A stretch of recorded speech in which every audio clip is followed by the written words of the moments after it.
And this is the evidence of Eliphaz here. He was swift to hear. He did not interrupt, or not Eliphaz, Job, he did not interrupt Eliphaz in any way when Eliphaz was criticizing him and telling him, you are a wicked creature. That might have made me mad, but it didn't make Job mad. He listened. And so when Eliphaz had concluded, Job makes his reply in which he speaks very feelingly. He begins his response by saying that if Eliphaz knew his pain, that he would understand why he speaks the way he does. You see, Job is experiencing extreme distress at this point. We know that. I don't need to continue to emphasize it, but here's the point, is if you had boils all over your body, you would have extreme distress as well. I was mentioning before class, I spent half the day in the ER Friday because I actually thought I had appendicitis. I mean, my whole front here was just extreme pain. And so I went and they did an ultrasound and all this stuff and everything. They said, no, your problem is you have kidney stones. But the whole time I was having this pain, I kept thinking about Job. And the fact that what I was experiencing was not anything as to what he was experiencing. And yet I felt like I was about ready to die. But I survived, and I'm here, much to the consternation of some of you. But I'm here. So, Job's beginning his response. And in verse 4, it tells us, if you look at that again, for the errors of the Almighty are within me. My spirit drinks in their poison. The terrors of God are arrayed against me. Job knows it isn't chance or bad luck that's taking place here, or the trouble that man is born to, but that it is God who is behind the tragedy. At least that's what he thinks. Job is experiencing significant distress here. And so he has been shot by God with arrows, is what he's saying. Okay? Verse 5 then says, does the wild donkey bray when it has grass, or does the ox low over its fodder? Job says it is easy for his friends who feel no pain, nor want to forbear complaints, which is no more than the donkey and other brute creatures do. His devastation is the basis for his complaint. So in verses 6 and 7, he's basically saying, Eliphaz has been no help to me. Look at verse 6. Can flavorless food be eaten without salt? Basically what he's saying is, can anyone have delight in something that is tasteless? Yeah. Yes. It seemed like he said that food is not, in other words, I wouldn't say important to him, but he's not thinking about that right now because, the body needs food every day, or needs some kind of substance every day. And Job saying, but food has become loathsome to him. He's, all of what he's going through, he's not really, I wouldn't say comprehending, but yet he's going through a lot of pain. He said the animals that eat, when they eat, they are filled. But he said that because of what I'm going through, that doesn't even, have a desire for anymore because of the pain that he's going through. Yeah. Well, each one of us can probably relate to that, because when you don't feel good, you don't feel like eating, do you? No. And that's basically what Job is saying here, particularly in verse 7. He's saying, I have no appetite. He's saying, the sense may be those grievous afflictions which I dreaded the very thought of are now my daily, though sorrowful, bread.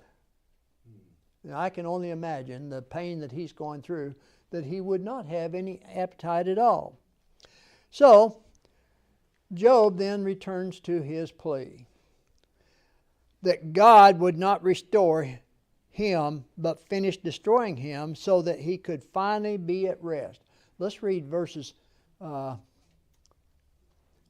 see, there we go. Verses 8 through 13. Oh, that I may have my request, that God would grant me the thing that I long for, that it would please God to crush me, that he would loose his hand and cut me off. Then I would still have comfort, though in anguish I would exult. He will not spare, for I have not concealed the words of the Holy One. What strength do I have that I should hope, and what is my end that I should prolong my life? Is my strength the strength of stones, or is my flesh bronze? Is my help not within me, and is success driven from me? So, Job's returning to his plea with God, that God would not restore him, but finish destroying him, obviously. Ungoverned passion often grows more violent when it meets with some rebuke and check. The troubled sea rages most when it dashes against a rock. Job had been courting death as that which would be the happy period of his miseries, back in Job chapter 3. Okay? So Eliphaz had sternly rebuked Job in chapter 5. But he repeats his statement here more forcefully. It is poorly expressed and serves as a warning rather than something to emulate.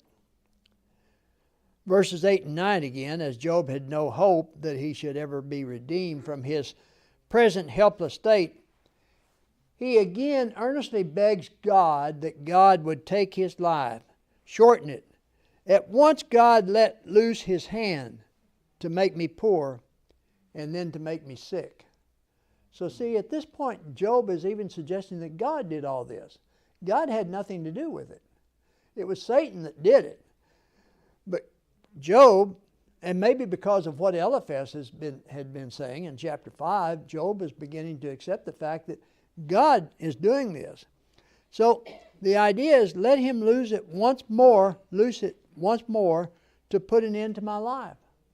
So if God's controlling all this pain and agony that I'm going through, just do one more favor for me. Take my life.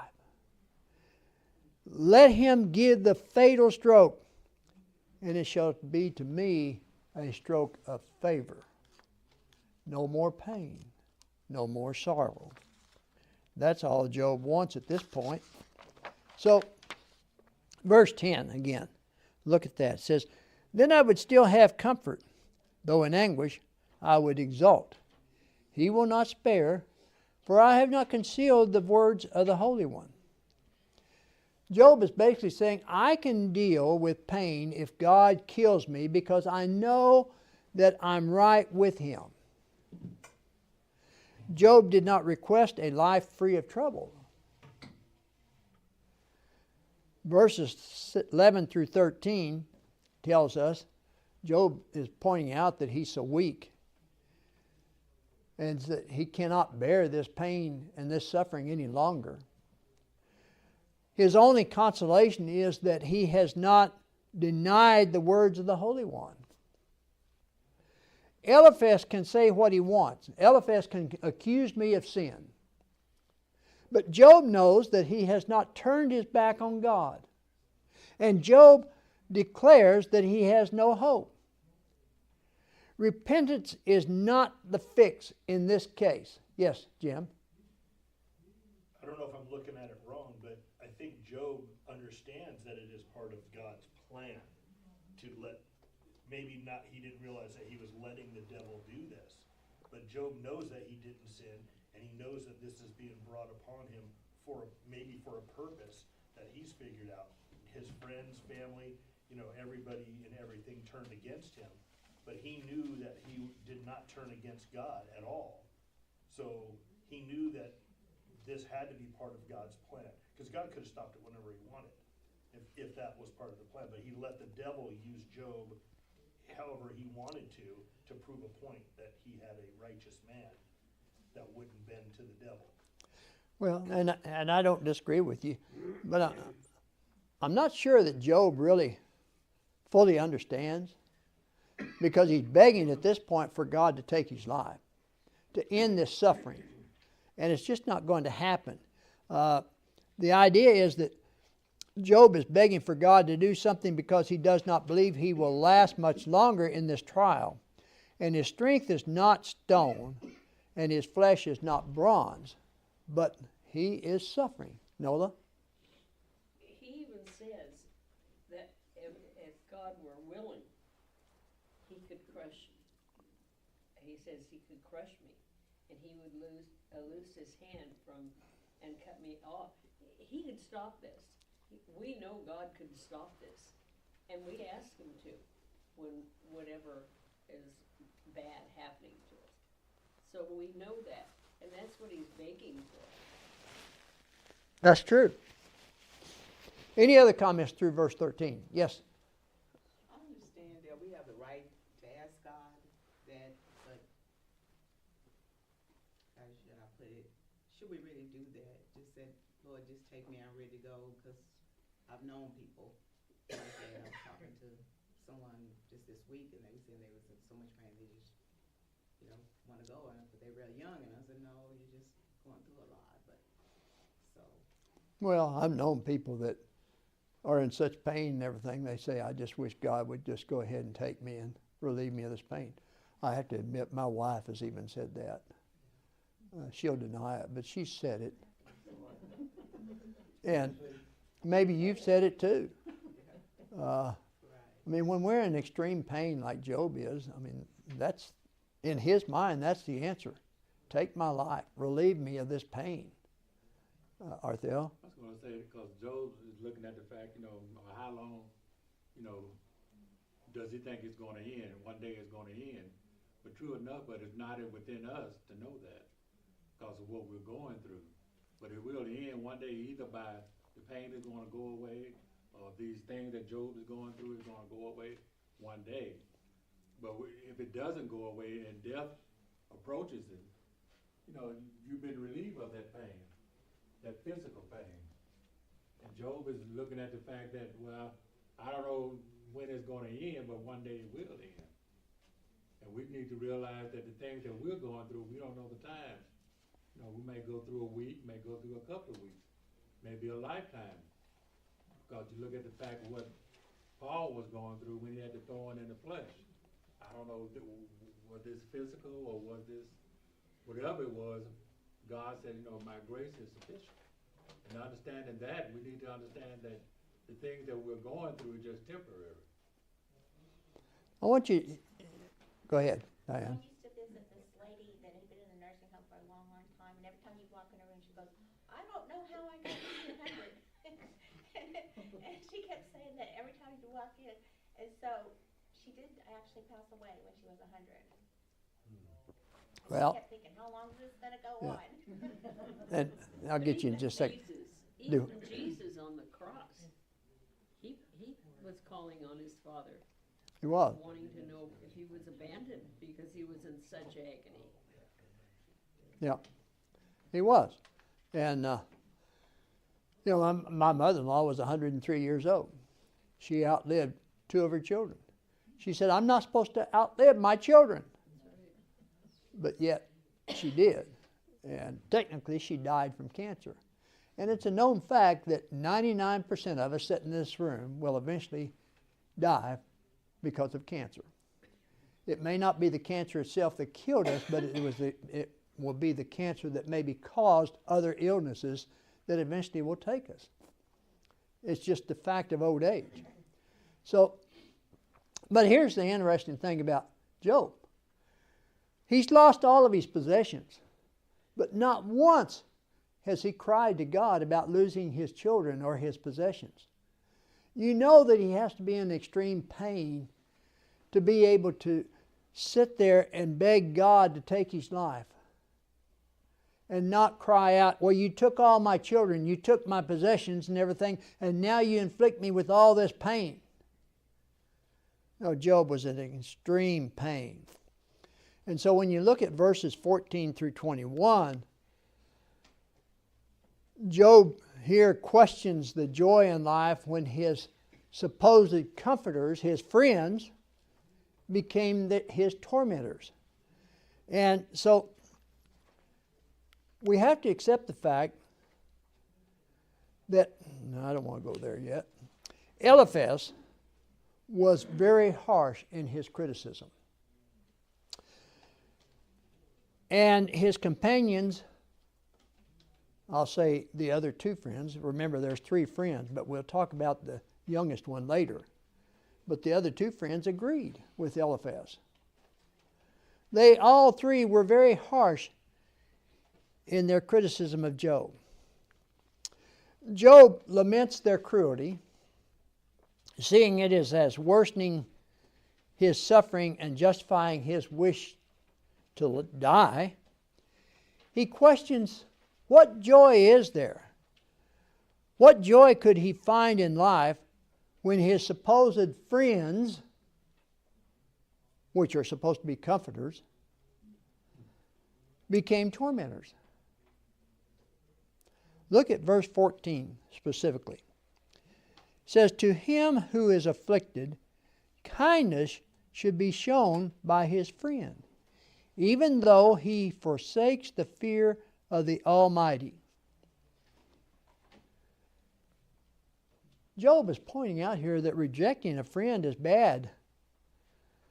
But he's saying that his friends have not brought him any comfort or sympathy. Yeah, it's true when they first got there. They did show some sympathy. But it didn't take them very long to start criticizing, to start being cruel. And so, I want you to listen to this key responsibility for a friend. In verse 14 he says, he who withholds kindness from a friend forsakes the fear of the Almighty. Job says that when you withhold kindness from your friends, that you no longer fear God. This sentence could also be saying that there should be kindness shown to Job even if his friends thought he had forsaken the Lord. There are many scriptures in the New Testament that would suggest that we should pray for our enemies, to look out and have sympathy. You cannot convert someone to Christ if you're going to torment them, if you're going to chastise them for the situation they're in. Show sympathy. And that's what Job is saying. These friends are not doing this. And yet these friends are supposedly God-fearing friends. Well, what does that teaches us today? When we go and visit someone who's going through a lot, even though Job's friend there, Job said that they didn't show me kindness. You know, they start, almost like pointing the finger, or, you must have did something, or these things, but they should have showed him kindness of what he's going through. We should show kindness as well as children of God. When we go and visit someone, what can I do for you? Where can I help you? While you're going through this, can I do something? Okay. Those are things that should come about. But if we get there with a negative attitude, well, I know you must have did something. Well, you don't know that. But many times when we go to people, we're not going there with kindness, showing kindness, demonstrating the love that Jesus would have for someone who's going through those things as well. But many times we show the attitude is that something, you have done something and this is cause, in other words, cause and effect, but it's not. There's that old saying that we should never condemn a person till we walk a mile in their moccasins. But we can't forget at that time their belief, in their belief system. If you were suffering like Job, you had to have done something wrong. Oh, yeah. It's your fault. Yeah. Even in the New Testament, that was the question that they asked Jesus. Who sinned? This man or his parents? And Jesus said neither. So it's a lesson that they had to learn and are still learning to this day. Some of us are learning. But I want you to look at verses 15 through 21 with me. Job says, my brothers have dealt deceitfully like a brook, like the streams of the brooks that pass away, which are dark because of the ice, and into which the snow vanishes. When it is warm, they cease to flow. When it is hot, they vanish from their place. The paths of their way turn aside. They go nowhere and perish. The caravans of Tema look, the travelers of Sheba hope for them. They are disappointed because they were confident. They come there and are confused. But now you are nothing. You see terror and you are afraid. So his friends, rather than being helpers or comforters, are like the promise of a river here, is what Job is saying, that has turned into dry riverbed. Initially, they were good, but it didn't take long for them to change their whole appearance, their whole action. Job was seeking relief from his friends, but his friends did not follow through with what Job hoped for. So, in verses 22 through 30, Job continues telling these friends that he did not ask anything from them for words of help and love. So let's look at that, beginning in verse 22. Did I ever say, bring something to me? Or offer a bribe for me from your wealth? Or deliver me from the enemy's hand? Redeem me from the hand of oppressors? Teach me, and I will hold my tongue. Cause me to understand wherein I have erred. How forceful are right words? But what does your arguing prove? Do you intend to rebuke my words and the speeches of a desperate one, which are as wind? Yes, you overwhelm the fatherless, and you undermine your friend. Now therefore be pleased to look at me, for I would never lie to your face. And yield now, let there be no injustice. Yes, concede my righteousness still stands. Is there injustice on my tongue? Cannot my taste discern the unsavory? So Job is telling his friends that he did not ask anything from them. In verse 24 he says, tell me what my sin is, and I will be silent. All they're saying is, you've sinned. But they don't know what the sin is. But Job, you had to have sinned because of the fact that God is punishing you. So in verse 26 he says, you treat my words like wind. You are not really listening to me. And I think sometimes as Christians today, when someone is hurting, our reaction sometimes is to tell them about a hurt we had. Or we know someone else that had this same pain. I've been there and done that. When in reality, that person, all they want is that they want you to listen. They want you to show sympathy. But Job's friends were not doing that. Instead of being silent and having sympathy with him, they began to torture him, to chastise him, and say, it's your fault, Job. You need to repent. And we're going to see that more and more as we continue in this. So in verse 27 we find that it is easy for you to say the words you are saying and have all the answers, but you are no help to me, is what Job is telling these friends. So, verse 28, he asked his friends to just look at him. I can only imagine that probably it was very difficult for anyone to even look at Job at this point. And so Job's saying, just look at me. And I do not deserve what is happening to me, but I'm suffering. So verse 29, so take back your malicious words because my integrity is at stake. That's what Job's saying to Eliphaz and his two friends. Verses 28 and through 30, he says, look at me and tell me, is there injustice with me? It's like when you tell your kids to look at you and repeat what they just said, when you strongly suspect that they are lying. It's more difficult to look someone in the eye and be dishonest. In fact, my experience in my life selling drugs and being in charge of a group of people selling drugs, I know, Were you the kingpin? yeah, I know when they're lying.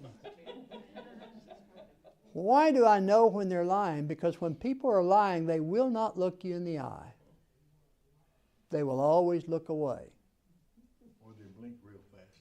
They'll blink real fast, yep. Yep, that's right. So, this is the point that Job is making here. He says, finally, he says, I know that God is behind me.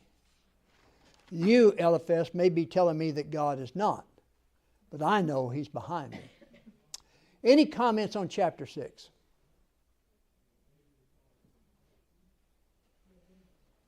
Well, Job's not finished with this because he continues his lament. And let's look at chapter 7 and read verses 1 through 3. Job says, is there not a time of hard service for man on earth? Or not his days also like the days of a hired man? Like a servant who earnestly desires the shade, and like a hired man who eagerly looks for his wages. So I have been allotted months of futility, and wearisome nights have been appointed to me. Job pointing out that life is tough here. And life is hard work. Even if you are very wealthy, life is still hard work. Job proceeds to justify his desire of death. Is there not an appointment time, he says, set by divine decree? Or a warfare to a man upon earth, where he must conflict with a variety of evils, till by death he receives his discharge? Or his days not fixed, determined, and full of labor like those of a hireling? So as a servant earnestly desires the shadow, wearied the toils of the day, and longing for repose, and as a hireling look for the reward of his work, Job says, I long for death, so that I will be relieved of my miseries. And bring me to that reward which God promised to bestow in mercy to every man according to his work. Now notice verse 4. He says, when I lie down, I say, when shall I arise, and the night be ended? For I have had my fill of tossing till dawn. You can only imagine, with the pain that Job is going through here, he's not sleeping very much, if at all. It makes it sound that way, anyway. Yeah. And that's basically what he's saying. I have very little rest. And nothing can better depict the state of a man under continual affliction, his days and night being spent in constant anguish, utterly unable to be in any one posture, so that he is continually changing his position in his bed, finding ease nowhere. And as we get older, that becomes more noticeable for us, doesn't it? We toss and we turn.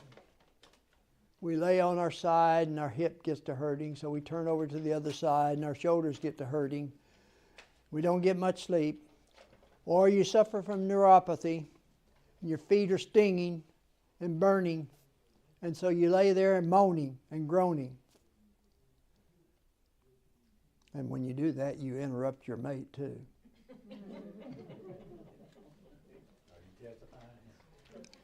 What? Are you testifying right now? I am testifying.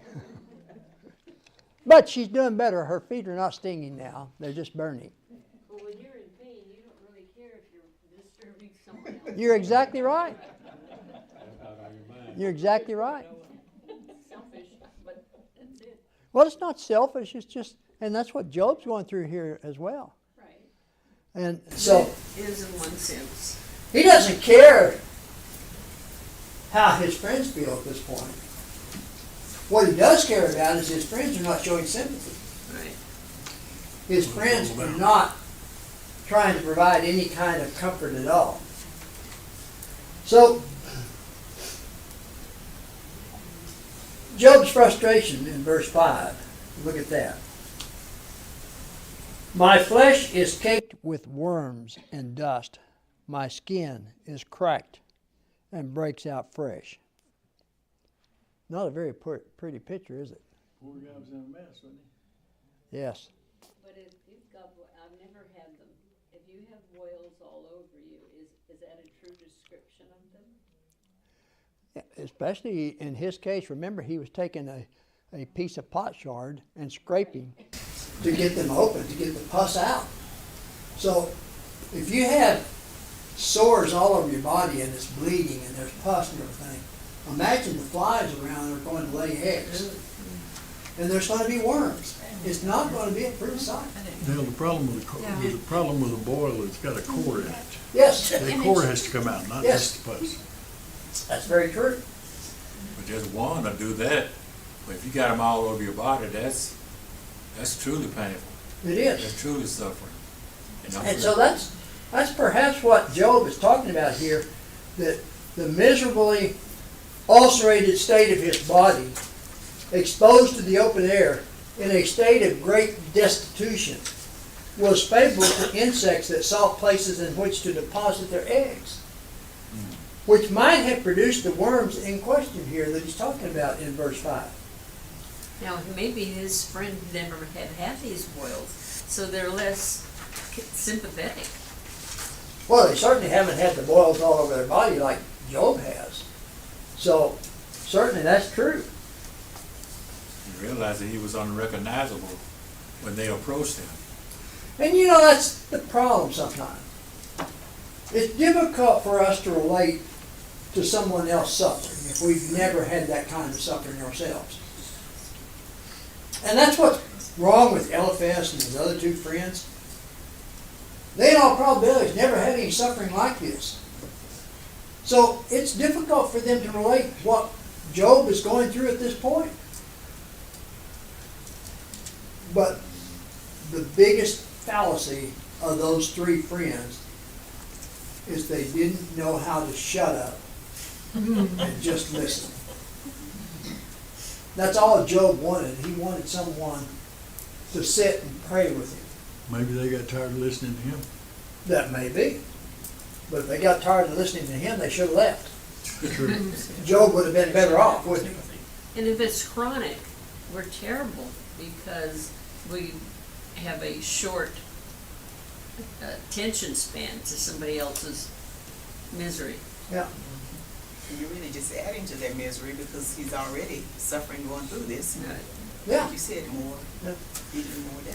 So I want you to appreciate what's going on with this disease that Job is going through here. The skin becomes rigid and cracks at the joints, with pus continually oozing from the fissures. To something like this, the words may refer, my skin is broken and become loathsome. Verse 6 says, my days are swifter than a weaver's shuttle, and are spent without hope. What does that first line mean? My days are swifter than a weaver's shuttle. You would think his days would feel longer than normal. But he's basically saying my days seem futile. Oh, My days seem worthless. In almost every nation, the whole human existence has been compared to a web and the principle of life. And he says that are spent without hope. Yes. And that's what that was called. So through the continuous succession of moments, hours, days, weeks, months, and years, to a thread woven through that web. And that's how he's comparing it, okay? My days are futile. Expectation of future good was an end for Job. Hope of the alleviation of his miseries no longer existed. In verse 7 it says, "Oh, remember that my life is a breath. My eye will never again see good." Job is still praying in pain. Though he is devastated, he has no joy. He turns his speech to God. Perhaps observing that his friends grew weary of hearing it. If men will not hear us, God will. If men cannot help us, God will. For his arm is not shortened, neither is his ear heavy. And that's basically what Job's saying here. Any comments through verse 7? All right, so verses 8 through 21. Job scrutinizes humans here. I want you to look at verses 8 through 10. It says, "The eye of him who sees me will see me no more. While your eyes are upon me, I shall no longer be. As the cloud disappears and vanishes away, so he goes down to the grave, does not come up. Or so he who goes down to the grave does not come up. He shall never return to his house, nor shall his place know him anymore." So Job ends his response here to Eliphaz because declaring that God scrutinizes humans. He looks at their lives closely. Again, Job feels that he does not have much life left in him, and that he will speak with boldness about his circumstances. Verse 11 says, "Therefore I will not restrain my mouth. I will speak in the anguish of my spirit. I will complain in the bitterness of my soul." So Job is going to speak about his pain without restraint here. He says, "I'm not going to make my complaints. Given that my condition is unlikely to improve, I will express my concerns in this document, this speech." And verse 12 says, "Am I a sea or a sea serpent that you set a guard over me?"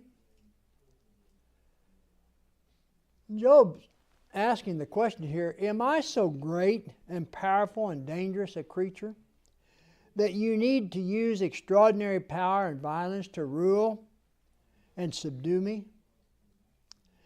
Am I as fierce and unruly as the sea, which if you did not set a watch over it and bound it, would overwhelm the earth and destroy mankind of it? We'll stop there.